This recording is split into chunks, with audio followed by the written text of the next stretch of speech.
Madagasikara sy ny fahantrana ambony indrindra manira-tany.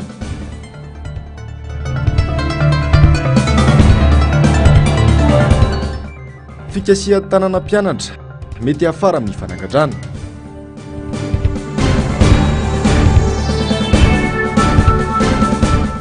Toy ny tolona andrasana izay fanapa-kevitry ny vondro ny kandida.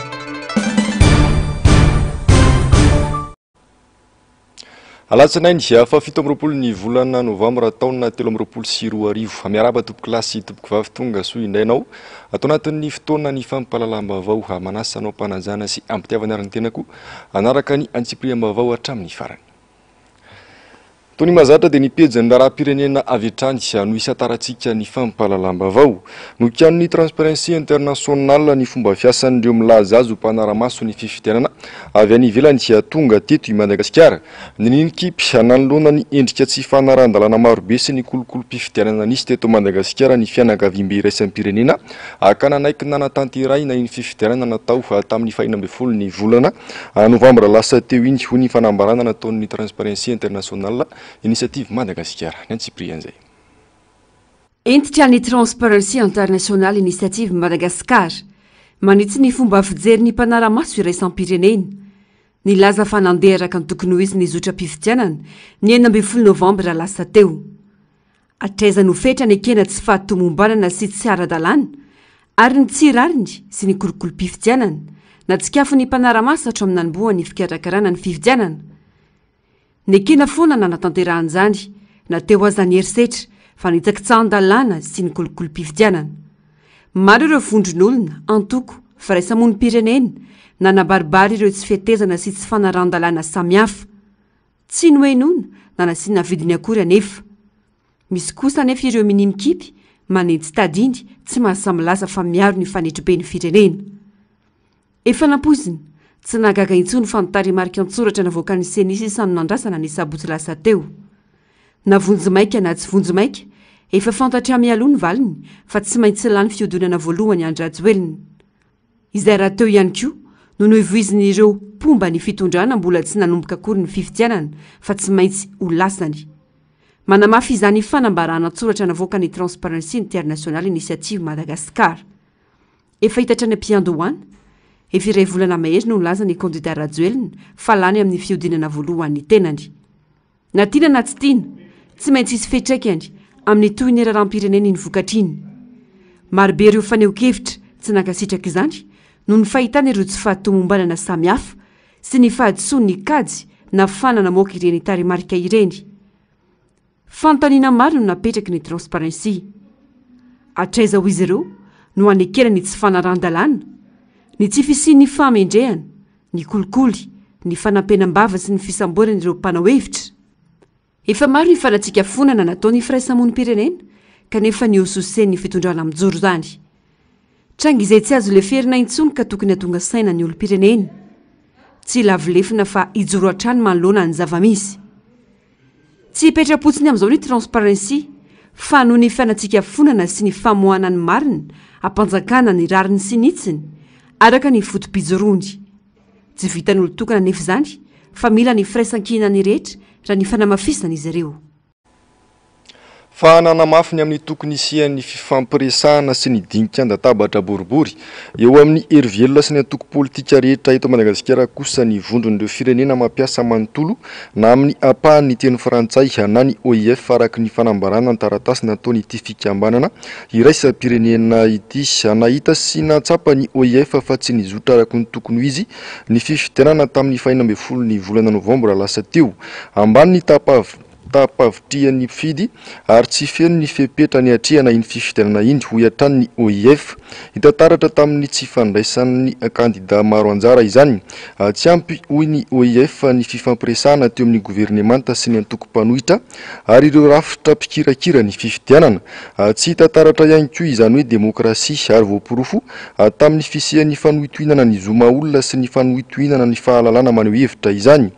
Ina hiteraka korotana sy krizy vaovao eto amin'ny ny firenena ny zava-misy antony antsony OIF fifampiresahana isian'ny filaminana antoko ny fampandrosoana maharitra eto amin'ny tany sy ny firenena. Nanamafy ny OIF fa vonona iara-iasa amin'ireo mpisehatra rehetra hampanjakana ny filaminana sy ny demokrasia eto Madagasikara. Fa nanamafy orina ny antony fitakin'ny vondron'ny kandida ny voka-pifidianana navoaka ny seni fifidianana natao letrezana tsy nekeny rehetra iny hoy Paraina Augusta izay sady mahasoivo teo aloha no mahay fifandraisana iraisam-pirenena no sady mivondrona ao anatin'ny vondron'ny kandida ihany koa. Ho an'ity kandida ity dia efa zava-dehibe ny fanambarana navoaka ny vondron'ireo tany mampiasa ny teny frantsay na ny OIF omaly sy ny fanambarana ny mahasoivo amerikanina miantaona ny ariva ny 12 ny volana novambra lasa teo. Yasin'Andriamalala sy Manoa Randriamalala. Na ny mahasoivon'ny États-Unis na ny vondron'ireo firenena mampiasa ny teny frantsay dia samy namaky bantsilana fa nisy tsy fahatombanana ny fifidianana tamin'ny 12 novambra lasa teo iny. Nisongadina tamin'ireo fanambarana indromiantaona nataon'ny mahasoivo amerikanina ny ayainy manoloana ny taham-pandraisana anjaran'ny mpifidy izay latsaka ambany tokoa ka nababangoana ny ankamaroany birao-pifidianana manerana nosy nandritra ny andro-pifidianana.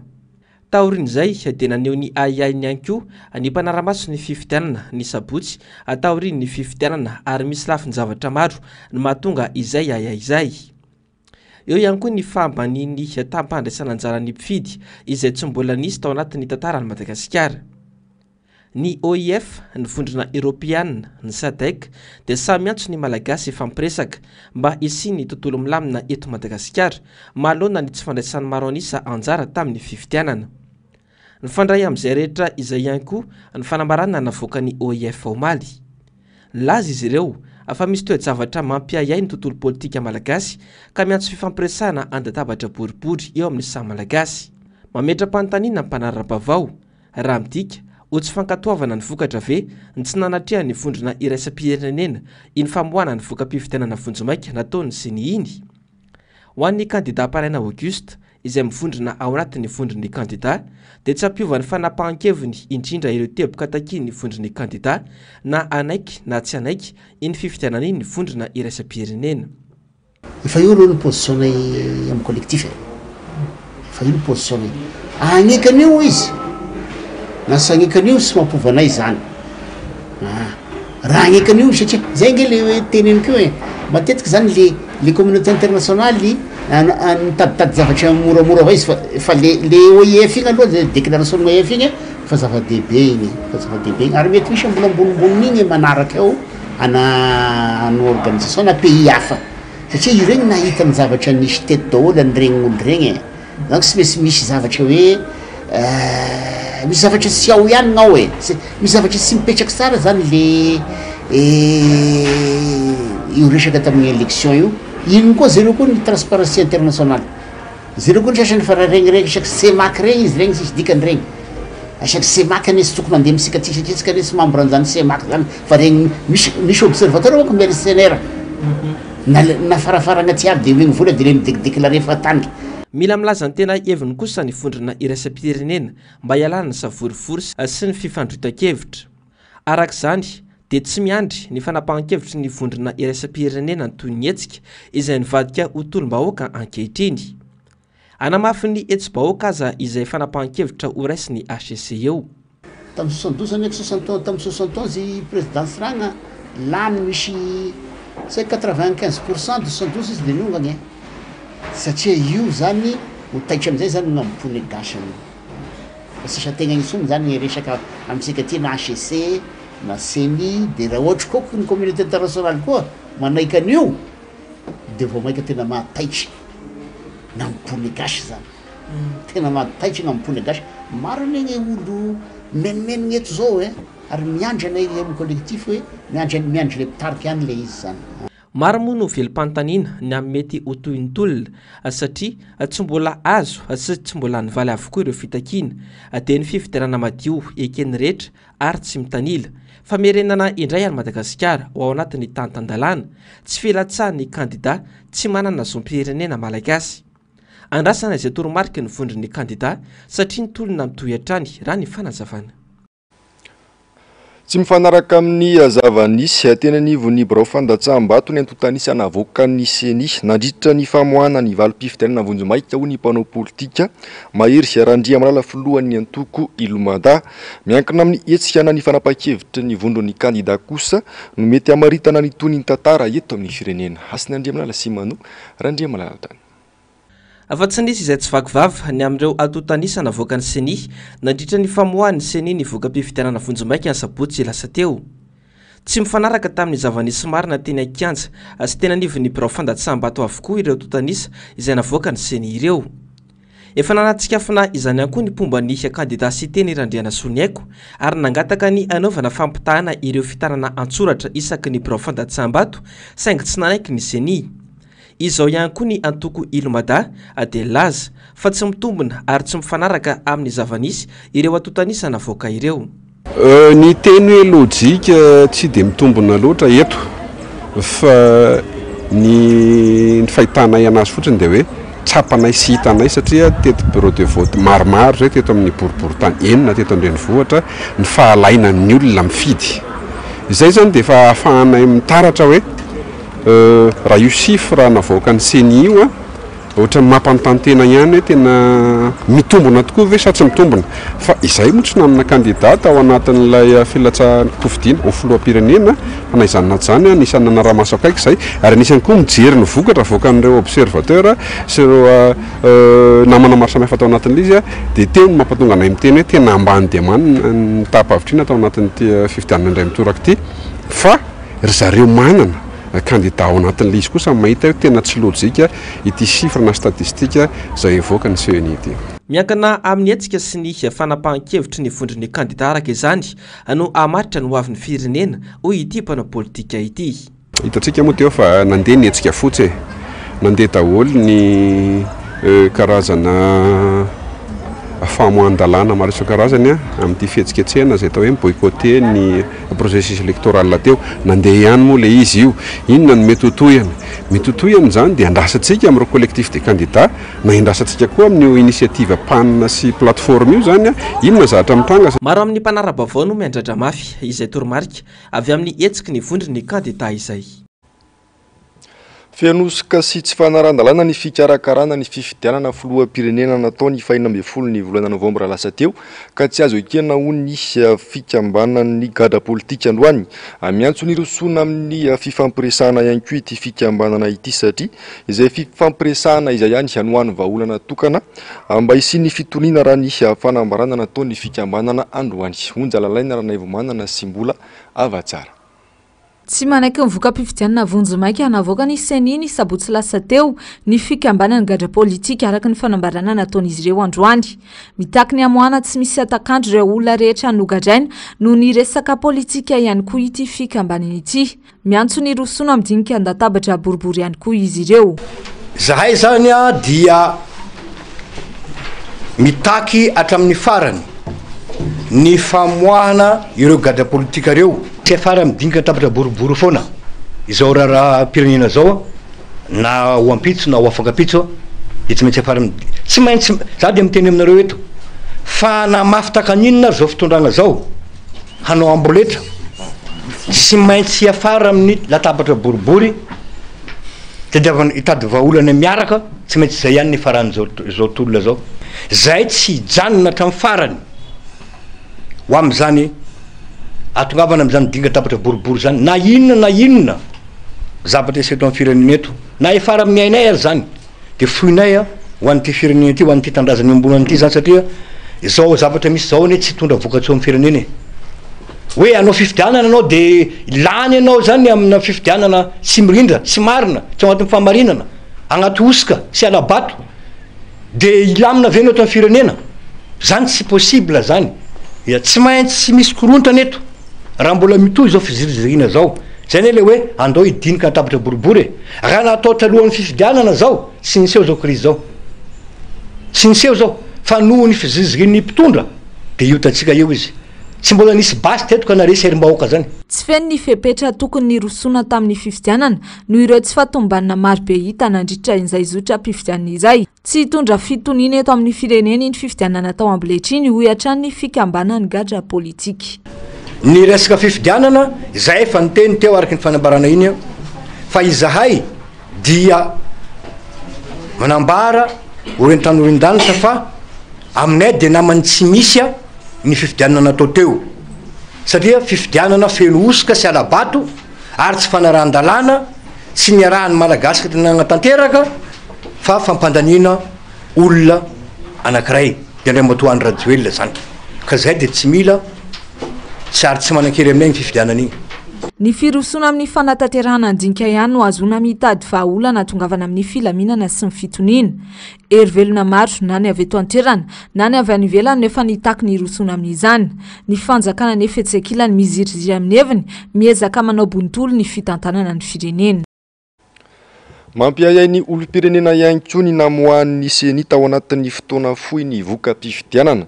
Niteraka resabe ihany koa ny tany mpifidy izay tsy araka ny tena zava-nisy marina toy ny nanomezana vahana ny kandida ny fitondrana nandritra ny zotra-pifidianana rehetra. Ravirazafy Mahenina sy Tahiriny Aina.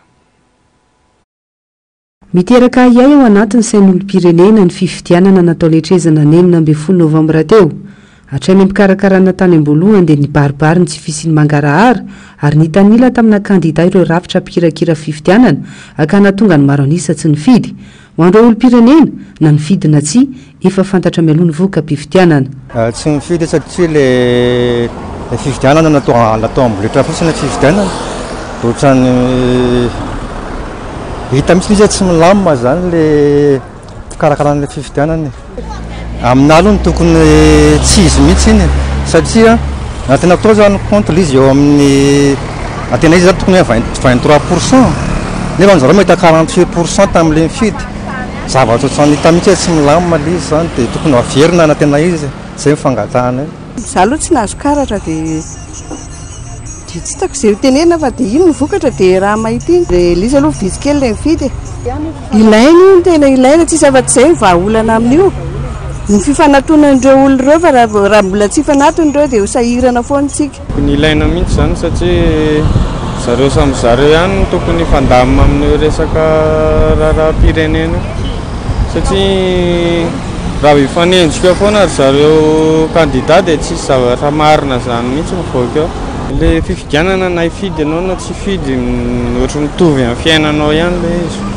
Zay no nampahatonga na tsy mifidy. Ohatrany tsy mety amiko aloha le voka-pifidianana na voka CENI satria maika loatra. Raha teo anatin'ny herinandro ve dia amoaka an'izay voka-pifidianana zay ve. Nefa talony taloha arany za fa lehibe mbola misy tapa-bolana ray volana roa tokom-bolana ray efa ela ary la tsy ahita-moka mihitsy aloha fa mbola any amin'ny faritra elabe any amin'ny faritra ambanivohitra be any vonazo an'ilay hoe voka-pifidianana. Nefa naninona moa teo anatin'ny herinandro dia efa namoaka ny CENI hoe vonjy-maika. Amin'izay koa fijeriko alizy ohatrany tonga dia ohatrany niakatra foana. Ny voka-mpifidy latsaka be fa le vato niakatra. Za aloha tena mampiahiahy anahy. Ireo mpandinika raharaham-pirenena sy mpamakafaka raharaha politika kosa dia efa nahatsinjo mialoha ny voka-pifidianana. Kisarisary-pifidianana no tsy maintsy natao, efa fantatra fa tsy mahaleo tena ny CENI ary mbola naraka izay ihany koa ny fitsarana avo momba lalam-panorenana. Ny résultat zay navoakan'ny CENI dia efa fantatra tambony andro ihany. Efatra fantatra tambony andro ihany satria ilay izy any na nisy fifidianana na tsy misy fifidianana reny ihany résultat zay efa nieritreretin'ny vahoaka malagasy. Ny vahoaka malagasy mihitsy no efa nangataka tamin'ny alalan'ny solotenany le collectivité de candidat hoe tsy madio ny fifidianana ary ny lalàna zay tokony andrafiatantsika nanaovana ny fifidianana tsy voazy hatramin'ny voalohany ka mandrak'ity androany. Ary mino sy manantena koa ary zay mitondra ny tenin'ny vahoaka malagasy eto fa nyzay valim-pifidianana voakany CENI ny ACC zay ho avy eo amin'ny herinandro ty na amin'ny herinandro ambony dia tsy mifanalavitra amin'izay navoakany CENI zay. Ka aminay zany aminay vahoaka malajaky tsy mandady arina dia tsy misy dikany na tsy mampaharikoditra akory zay résultat ivoaka eo raha mahakasika ny fifidianana. Fa ny fiverenana amin'ny tany tandalàna sy ny foto-kevitra zay avoaka ny lalam-panondrena ara-dalàna tsy vohitsakitsaka zay ihany no ampandroso ty firenena. Misy areo mpanara-baovao ihany koa no milaza fa mifaningotra amin'ny raharaha Romivosa izay akatra fitsarana any faraparan'ny volana any ny fifidianana ka isan'ny antony mampiazakazaka ireo rafitra amin'ny famoahana ny voka-pifidianana. Ho an'ny vondron'ny kandida moa dia tony tsy nisy ny fifidianana iny na izany na tsy izany mampimetra-panontaniana sy mampitaintaina ny maro ny hoavin'ny firenena manoloana izao zava-misy izao. Fa manana hatramin'ny androany misasak'alina ireo rehetra metraka fitoriana eny anivon'ny fitsarana avy momba ny lalam-panorenana atao aorian'ny famoahana ny voka-pifidianana vonjomaika araky ny fampahafantarana nataon'ity androm-panjakana ity hatramin'izao fotoana hitenenana izao dia taratasy fitoriana mahakasika ny tsy fahatomombanana momba ny fifidianana misasivy no efa voaray ny fitsarana avy momba ny lalam-panorenana raha ny vaovao ihany dia kandida no nametraka ireo fitoriana ireo. Fa mila firenena tandalany Madagasikara tsy ekena ny fifidianana natao amboletra sy fenosika. Sombony tamireo voasora bavetiny entin'ireo malagasy monina sy mila ravinahitra any Montréal Canada izany nandritra ny hetsika fotsiny nataon'izy ireo omaly atao aorian'ny fivoahan'ny valim-pifidianana vonjomaika navoaka ny CENI. Ankoatra ireo dia miantso ny fianakavian'be iraisan'ny pirenena ihany koa ireo malagasy monina sy miasa ny Canada mba hanavitra any Madagasikara. Nangalaran'ilay kandida frantsay ny fiadidin'ny repoblika ary vonoina ny demokrasia hoy izy ireo amin'ny sora-bavetina nasehon'izy ireo. Fa tsy misy mandeha amin'loany ny raharam-pirenena ary mihamanitra ny malagasy ho ny antenimiran'ny ray aman-dreny foko malagasy. Ny fahamarinana indray no lasa diso eto amin'ny firenena ary ny lainga no marina izany indrindra no antson'izy ireo ny malagasy rehetra tsy ankanavaka mba hiara hidinika ho fandraisana andraikitra manoloana izay mety ho fahavoazana goavana hiatra aoriana kely aorian'ny fanambarana nataon'izy ireo androany. Ravorazafy-mainina sy tahiriny. Tsy hitondra voka-tsoa ho anizana ny fanjakazakany vahiny eto Madagasikara no tsindriny zanaky ny faritra atsimo atsinanana izay mpikambana ao anatiny antemerany ray aman-dreny foko malagasy izany androany. Satria hita fa miverina amin'ny endriny vaovao sy amin'ny vaovao zaminahy io fa amin'ny endriny taloha misy ny fanjanahana ataon'ny Fransay any Madagasikara satria teratany Fransay président république sika zao satria manana an'izay naturalisation zay izy dikan'izay zany Fransay zany mitondra sika ka soekesika zany hivrena ny fanjanahana taloha zany indrindra tamintsika faritra asimosonana igny manakara vopeny zay nizaly tamin'ny fitondran'ny colon tamin'izay fotoana zay. Fahavoazana no niainana tao anatin'ny 5 taona ary mbola mafy izany no any 5 taona manaraka raha tsy misy fandraisana andraikitra dia nizao kosa ny zanaka Tomasina. Fa fanatsarana fifidianana madio mangarahara ary eken'ny rehetra mba ho any amin'ny fanjakana tena izy hitondra fampandrosoana sy filaminana ho an'ny Madagasikara. Tsy misy tsy mitaraina ny fahasahiranana ny akamaroany malagasy ka mila fifampitiniana izany very fahendrena sy fahamarinana ny firenena ankehitriny manjaka ny ramatahora poretina ny olona ary tsy tompony tany intsony malagasy entina izy Madagasikara tsy fantatry intsony izay hiafarana sy lanakisorana. Fa ny ahy zany dia tsotra faratany toliara izay faralahy ny fampandrosoana hatreto ka tonga zao ny fotoa hiatsoana antika avy amin'ny faratany toliara hamonjy zay koike zao raha hampitso hamaray handiniana zany ny hoavy ny firenena ka hitanitika agnaino maty indrindra lany ng'omby lany ny harea lany ny tapadohan'olo tsy fantatsony ny hatao am'izao fotoana zao. Mitontolona ho an'ny maro anisa hoy ny RFM tsy azo avela toy izao ny firenena ka mbola angina sy andefitra ny rariny ary tazapotsy ny loza efambiakoditra. Hanao ny zay amarina ny fahamarinana ho marina ary ny rariny ho rariny ny hitsiny ho hitsiny. Ko indro apetraka amin'ny fanahy ny vahoaka malagasy manerana nosy ny firenena fa ny hery tsy mahalemy fanahy. Reseho mitahotra fa nitahotra ny fahavaliny fandresena koa miomana mirasa iny mifankatiava isika samysika ka resen'ny fahavaly fa samy lehilahy. Manangy ampanajana nijerena pahendrena sy ampitoniana ary ampitiavana sy ankitspo izao raharaha manjoan'ny firenena sy ny vahoaka izao mba ho aradrariny sy ampahamarinana ary indrindra araka ny tokony ho izy fa tsy fiainan'ny malagasy izao tsy izao velivelo ny Madagasikara tamin'ny razan'ny malagasy ka ny fahamarinana indray no diso ny langa no marina ny adala no mananatiny endry ka ny endry indray no adala. Manome fotoana ny malagasy rehetra tsy ankanavaka amin'ny Solimotel Lanosy ho an'ny rapitso ny RFM hitadiavam-baolana miaraka ahafana mandray andraikitra amin'ny zava-misy ankehitriny. Ka mieritreritra ny isoa ho an'ny rehetra fa tsy ny olombitsy zay natao hoe marina fahamarinana na ny rariny maditra amin'ny rariny zao isika malagasy zany hoe fiarovana ny tombontsoany maro anisa fa tsy mivitsy anisa tsotra be manan-karena be Madagasikara ty fa ny gasony natao hoe olona manitra indrindra eto ambony tany. Inona ny antony?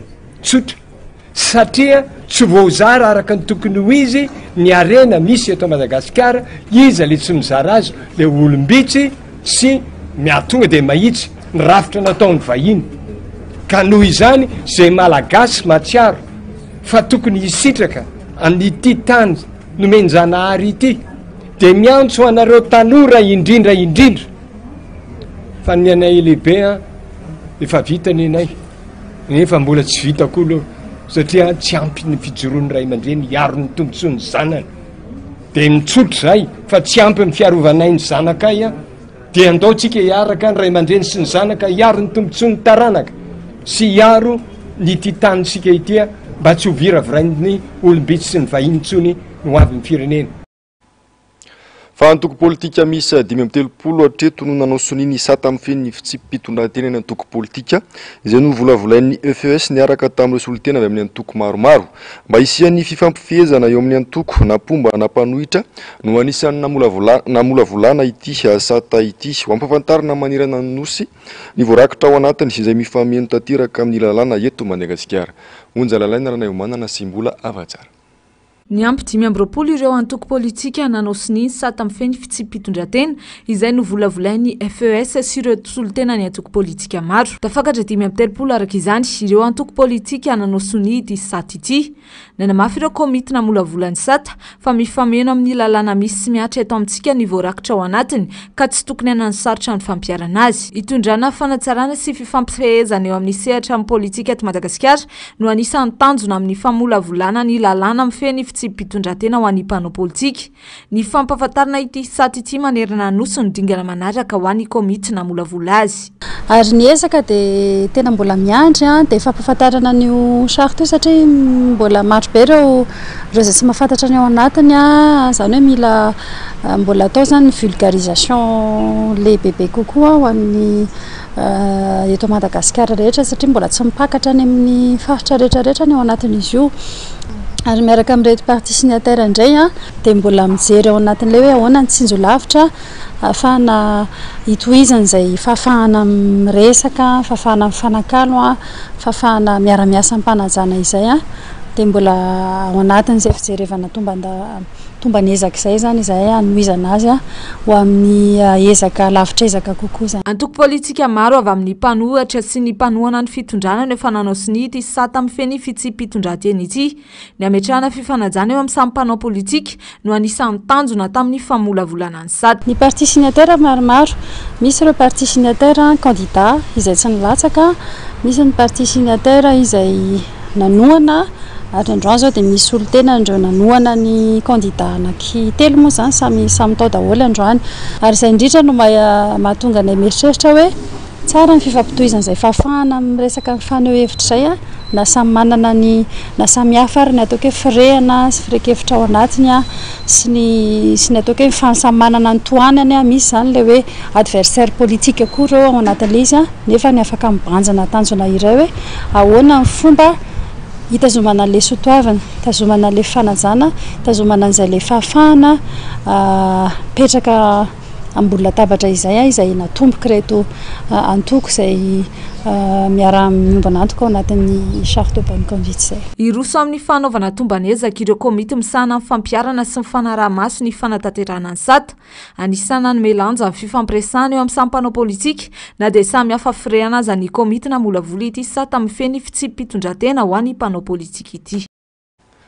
Lafim-baovao hafa tanteraka kosa indray tsy mitsaha mitotongana sy miembotra eo amin'ny lafiny fandrosoany Madagasikara tato anatin'izay 5 taona farany izay araka ny antotanisana avoaka ny banky iraisan'ny pirenena raha mbola tany amin'ny 1.70 faingo 500 ny tahampahantrana teto amintsika ny taona 2012 dia tafakatra ny amin'ny 80 faingo 7 isanjato izany amin'izao fotoana izao. Mialy ranombana sy Andry Rakotomala. Firenena 10 ety Afrika no manana tahany fahantrana ambony indrindra manerana n'izao tontolo izao araka ny antotanisana avoaka ny banky iraisam-pirenena. Lohalarana amin'izany Madagasikara izay manana ny taham-pahantrana 80.7 isanjato. Mbola ny aorianantsika Malawi manana ny taham-pahantrana 70.2 isanjato. Eo amin'ny larana fahatelo ny Republika Demokratika ny Congo amin'ny taham-pahantrana 7.7 isanjato. Eo amin'ny larana fahaefatra Sudan Atsimo amin'ny taha 7.3 isanjato ary fahadimy Centrafrique izay manana taham-pahantrana 5.7 isanjato. Mahery ny atsasaky ny mponina ao amin'ireo firenena afrikanina ireo no tsy ampy sakafo satria $2 isanandro rabe indrindra no iainany. Raha i Madagasikara manokana no resahina tsy nitsahany totongana ny firenena tao anatin'izay 5 taona farany izay. Tany amin'ny 1.7.5 isanjato ny tahany fahantrana teto amintsika ny taona 2012. Niakatra 4.7.4 isanjato izany ny taona 2012. Nananika ny 7.7.4 isanjato ny taona 2012. 2.7 isanjato ny taona 2012. Nilatsaka 5.7 isanjato izany tamin'ny taondasa ary izao tafakatra 20 isanjato mahery kely izao tamin'ny ity taona 2012 ity. Vokatra ny tsy fanomezan-danja sy ny tsy fananana politika ara-toekarena sy ara-tsosialy no antony fitotonganana io. Potsika amin'ny lafiny rehetra i Madagasikara, indrindra ny lafiny ara-toekarena ary mitombatra ny ireo olona tsy anasa sy very asa. Tsy lazaina intsony ny fidanga ny vidim-piainana izay efa mila tsy ho zaika ny fahefa mividy ny ankamaroany ny tokantrano.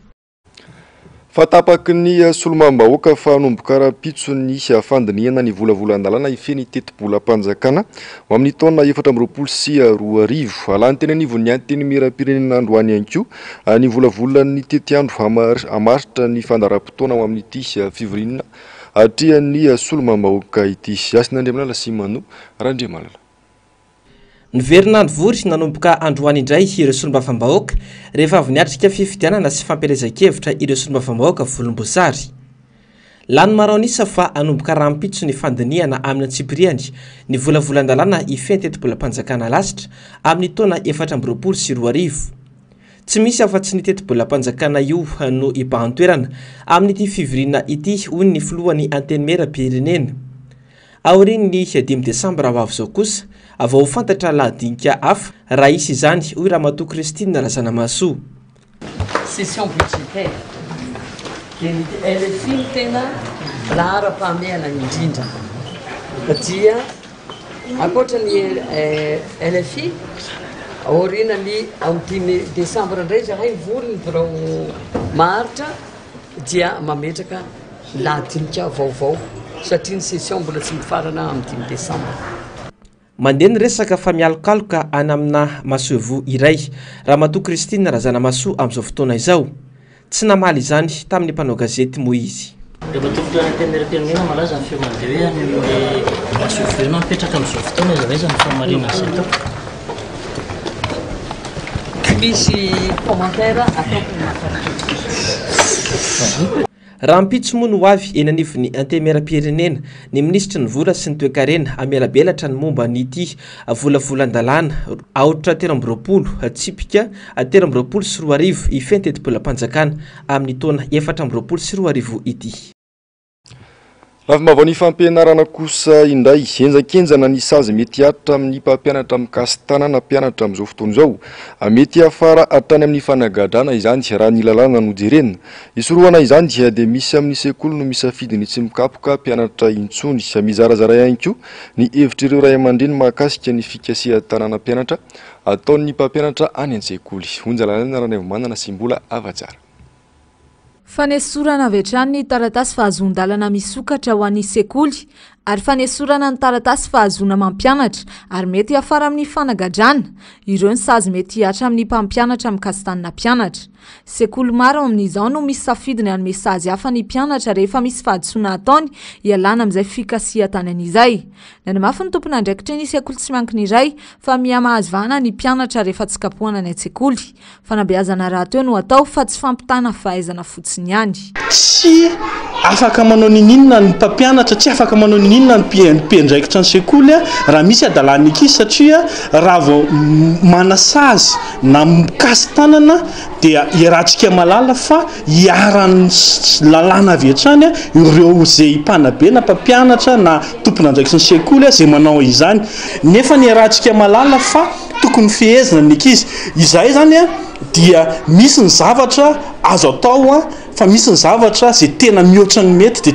tsy ataonay amin'izay hoe fikasihan-tana misy mikapoka ohatra kapohana ny tanany amin'ny règle ohatra fotsiny zao tsika hoe misy ankizy tena mifampikasy tanana mifamono miady na ankizy kely na lehibe zay ao anatin'ny carnet correspondance nefa zay hoe tsy azo atao miady aty an-tsekoly reny zany zao le mikapoka ny tanany zay ary io ny kapoka tsy hoe hikapoka mahafaty na kapoka mafy fa sahaza tokony sahaza le ankizy mizarazara ihany koa ny hevitry ny ray aman-dreny mahakasika ny fahafana mikasitanina ny zanany any an-tsekoly ny analo raha amiko manokana zany raha ohatra hoe tsy mety ataony tena grave be le izy dia afaka kasihany tanana fa raha ohatra hoe tsy de misy anina zany dia tsy mety amiko ohatra hoe tsy mahavitaka devoir na hoe mandratra ankizy na faute grave be zany ie dia zay no azokekena tsy mety amiko satria raha maninona le zaza dia lasa le sekoly no tompony andraikitra aveo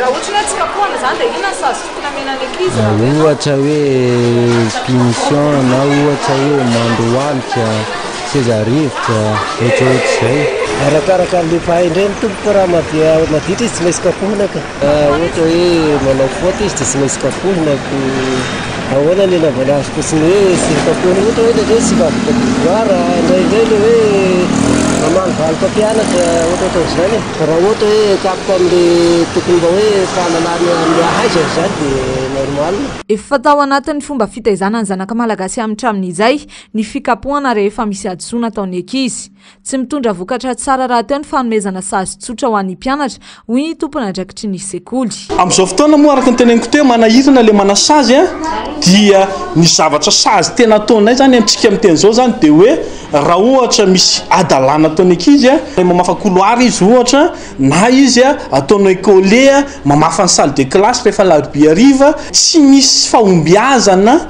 tsy misy vokatra tsara ny fanazazina anazy amafa couloir na collé larobia ariva satria tsy misy dika zay vita amin'ny famafana tokotanina atao mianatra lesona izy dia tsisy dikany aminy satria tsy mavesatra le izy dia tsy rara iny trango iray ny paritaka tato anatin'ny tambazotra tserasera ny farany herinandro lasa teo ny orona tsara mampiseho mpampianatra iray mamelaka amin'ny mpianatra no adin'ny lesona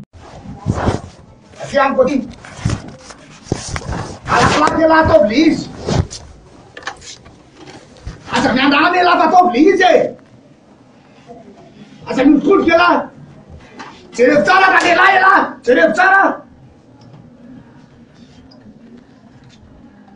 miakany ala jerevo tsara raha lehilahy la hitanina tsara iza alika lalano anaty lalaisana meto miakay vojiano tena lazy maro ny nanakihana sy nanameloka ary tezitra avy hatrany manoloana ny fihetsika nataon'ilay mpampianatra tsy mipetraka intsony ilay ohabolana malagasy manao hoe zazatiana tsy tsitsiana rotsakazo ho hiatran'ny mpanabe mety hisy akony ratsy eo amin'ny fomba fitaizana ihany koa nefa tsy fikapohana ny zaza mihitsy raha ny fanazavana iverenantsika vetivety ny vaovaon'ny toe-daram-pirenena miantso amin'ny fampitsarana ny erisetra miseho amin'ny endriny maro samihafa atao amin'ny filohan'ny antenimieram-pirenena izay any androm-panjakana mbola manara-dalana eto Madagasikara ireo olobe avy any Ambato Finandrahana iraisan'ireo ray aman-dreny ara-panahy sy ara-drazana mpanolotsain'ny tanàna aroben'ny tanàna ity sy fanambarana ity toherinay amin'ny herinay manontolo ireo endrika erisetra mivantana nankolaka atao amin'ny ramatoa Kristina Razanamasoa filohan'ny antenimieram-pirenena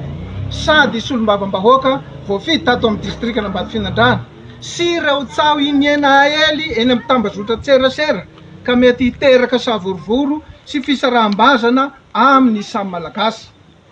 Faharoa, melohana ihany koa ireo teny faniratsirana sy fanibazimbana atao amin'ny ray aman-dreny Kristina Razanamasoa izay tsy mendrika tanteraka ny kolotsaina mahamalagasy. Ny soratra masina dia efa mampianatra antsika hoe manaja ny rainao sy ny reninao mba hahita soa sy ho maro andro ety ambony tany ianao. Fahatelo, ny vahoakana Ambatofinandrana dia maneho firaisampo tanteraka aminy ary mankahery azy mandrakarivo amin'ny andraikitra goavana izay tariny amin'ny fitadiavam-baholana eto amin'ny tany sy ny firenena mba hisiany rariny sy ny hitsiny. Isaorana ihany koa ireo hery-velona sy vahoaka malagasy rehetra izay maneho firaisan-kina sy fiombonam-po aminy noho ny tombotsoa ambony ny firenena. Lafy mavao ny fahasalamana kosa indray vitsy ny olona resy lahatra fa ilaina ny fanaovana arovava-orona sy ny fanajana ireo fihetsika fiarovana ara-pahasalamana rehetra anaty vanim-potoana mampirongatra ny tazo sy ny gripa nefa isika izao ho ny mpitsabo ka ilana fitandremana indrindra ho an'ny zaza sy ny ankizy ary ireo efa nahazo azo taona sy ireo hamarefo ara-pahasalamana etsy andaniny tokony andraisana fipetra ihany koa ireo toerana be mpiserasera toy ny famendrahana fanafody.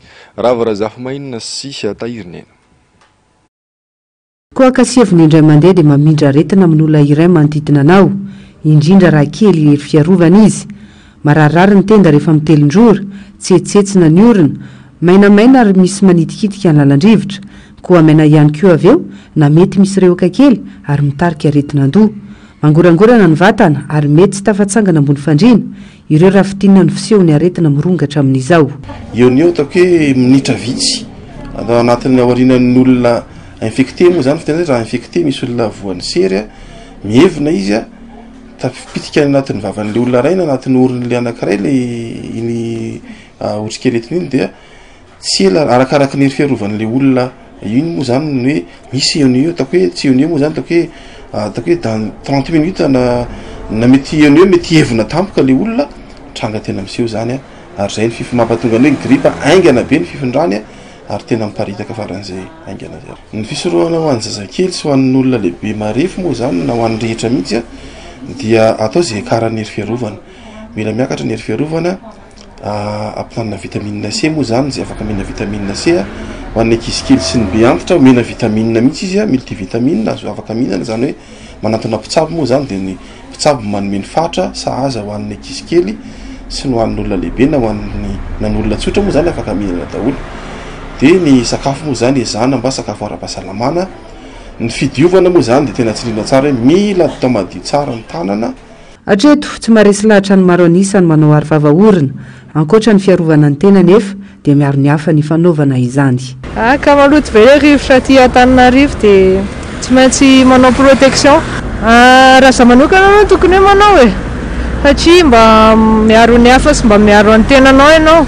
Ho an'ny fiara fitateram-bahoaka iray nanaovana fanadihadiana, tsy mbola nisy ny fampahafantarana nataon'ny kooperativa ny tokony hanaovan'ny mpandeha arovava-orona na koa fotoana famendrahana fanafody. Fa mbola tsisy fitenenana, mbola tsisy se hoe manao kasibosy zay na manao désinfectant ohatr'izany mbola tsisy miteny tany kooperativa.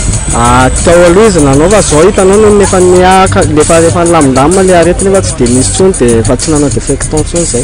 Anampibetsaka amin'ny fifehezana fiparitany aretina ny fanajana ireo fihetsika ara-pahasalamana tsotra, toy izany ihany koa ny famindrahana fanafody ireo toerana be olona. Izay somary mifangaro amina Covid ihany le tranga.